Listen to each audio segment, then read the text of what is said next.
শারদীয় দুর্গোৎসবের এক গুরুত্বপূর্ণ দিন হল মহাসপ্তমী। এই দিনে দুর্গাপূজার মূল পর্ব শুরু হয়। নবপত্রিকা স্থাপন করা এই দিনের একটি প্রধান রিচুয়াল। নবপত্রিকা হল ৯টি বিভিন্ন উদ্ভিদের সমাহার, যা দেবী দুর্গার ৯টি রূপকে প্রতীকী রূপে ধারণ করে। কলাগাছ, বেল, ধান, হলুদ, ডালিম, অশোক, মাংচু, কচু ও জয়ন্তী, এই ৯টি উদ্ভিদকে শ্বেতবস্ত্র দিয়ে বেঁধে এক মূর্তিতে রূপান্তরিত করা হয়।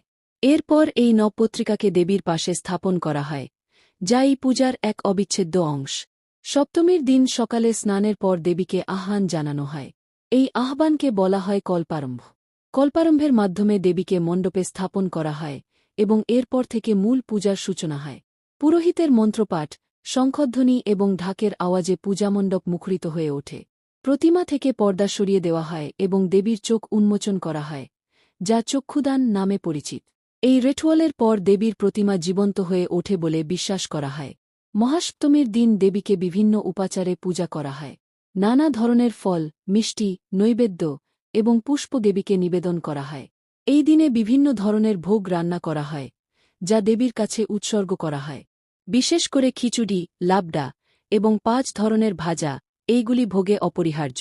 সন্ধ্যাবেলায় আরতি হয়, যা পূজার এক আকর্ষণীয় অংশ। আরতির সময় পুরোহিত এবং ভক্তরা দেবীর উদ্দেশ্যে বিভিন্ন মন্ত্র ও গান গেয়ে প্রার্থনা করেন। এরপর দর্শনার্থীদের জন্য প্রসাদ বিতরণ করা হয়, যা পূজার এক পবিত্র অংশ। সপ্তমীর দিন থেকেই পূজামণ্ডপে ভক্তদের ভিড় শুরু হয়। পরিবার, বন্ধুবান্ধবদের নিয়ে সকলে নতুন পোশাকে মণ্ডপে আসে এবং দেবীর দর্শন করে।